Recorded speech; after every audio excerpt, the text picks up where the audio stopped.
नाजरीन, आपका हमारे चैनल आग मऊ में खैर मकदम है। मैं हूं नौशाद अंसारी। आदाब नाजरीन, घोसी ब्लॉक प्रमुख के ओहदे के लिए कागजात नामजदगी मुकम्मल होने के बाद कागजात की जांच की गई, जिसमें सभी ब्लॉकों में कागजात दुरुस्त पाए गए।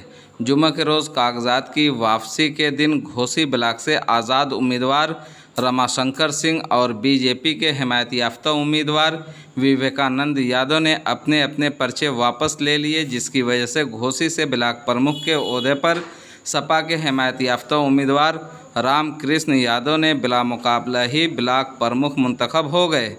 इस दौरान कहीं पर किसी भी तरह का नाखुशगवार वाक़या रूनुमा न हो, जिसके मद्देनज़र ज़िला इंतज़ामिया के आला अफसरान मार्च करते हुए एक्शन मूड में नज़र आए।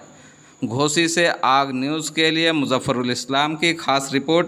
आइए नाजरीन, हम आपको पूरी तफसीलात दिखाते हैं और सुनाते हैं क्या कहते हैं नौ मुंतखब ब्लॉक प्रमुख।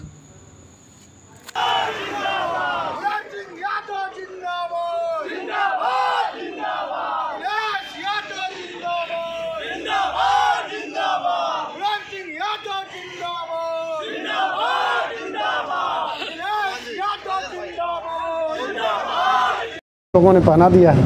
क्या चीज़ का चुनाव था जो आपने जीत हासिल किया है? ये ब्लॉक प्रमुख का चुनाव था। इसके पहले भी आपने कभी चुनाव लड़ा था? मैं इसके पहले बीडीसी का चुनाव लड़ा था गांव से, और निर्विरोध वहां से भी हुआ था मैं। और ब्लॉक ने आज जो है निर्विरोध होने का जो है सौभाग्य दिया है। इसके लिए क्षेत्र की जनता को मैं धन्यवाद दूंगा। क्या कुछ करेंगे अब चुनाव जीत गए हैं? चुनाव जीतने के बाद विकास के जो भी कार्य होंगे वो सब में मेरा सहयोग होगा, और मैं कहीं उसको आड़े हाथे नहीं आने दूंगा, काम करता रहूँगा। राजनीति में अपना गुरु किसको मानते हैं? राजनीति में तो हमारे गुरु जो हैं पूर्व प्रमुख माननीय सुजीत सिंह जी हैं, और विधायक जी हैं माननीय सुधाकर सिंह साहब, जिन लोगों के स्नेह और आशीर्वाद से मैं यहाँ तक आया हूँ। सुधाकर सिंह को यहाँ पे किंग मेकर कहा जाता है, क्या आप मानते हैं उनको? ये सत्य है कि वो किंग मेकर हैं। विपरीत परिस्थितियों में भी अगर प्रत्याशी अपना निर्विरोध बनाते हैं तो वाकई वो किंग मेकर का अपना परिचय देंगे। कहीं न कहीं कोपागंज और घोसी आज चर्चा का विषय है। यहाँ से बीजेपी प्रत्याशी अपना नामांकन वापस ले लिए हैं, तो कोपागंज में सपा ने ये एक विचारधारा की बात है। जहाँ जिसका सानिध्य और जिसका संपर्क रहा है, वहाँ से लोगों ने उनको जो है निर्विरोध बनाने में महती भूमिका निभाई है। इसमें मैं उन लोगों का आभार व्यक्त करूँगा जिन लोगों ने हम लोगों को चुनने का कार्य किया। अपने कार्यकाल में सुजीत सिंह ने क्या अच्छा काम किया था इलाके में?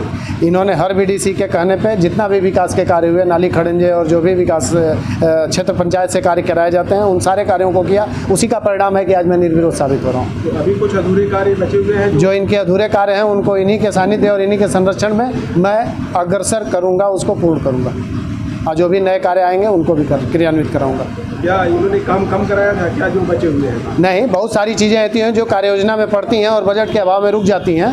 वो कार्य योजनाओं के जो कार्य बजट आएंगे तो उनको कार्य सुचारू रूप से कंप्लीट कराया जाएगा। जब ये पिछली बार ब्लॉक प्रमुख से तो एक बात हमेशा सामने आई कि बजट नहीं मिल रहा था, इसलिए काम रुक गया। गवर्नमेंट की स्कीम थी कि पुराना बजट जो भी है प्रधान के साथ दे दिया गया था। अगर इस बार गवर्नमेंट समाजवादी की आती है तो वो बजट जो है ब्लॉक स्तर पर होंगे और ब्लॉक क्षेत्र पंचायत के साथ सदस्यों के साथ अपना कार्य जो है सुचारू रूप से कराएगा।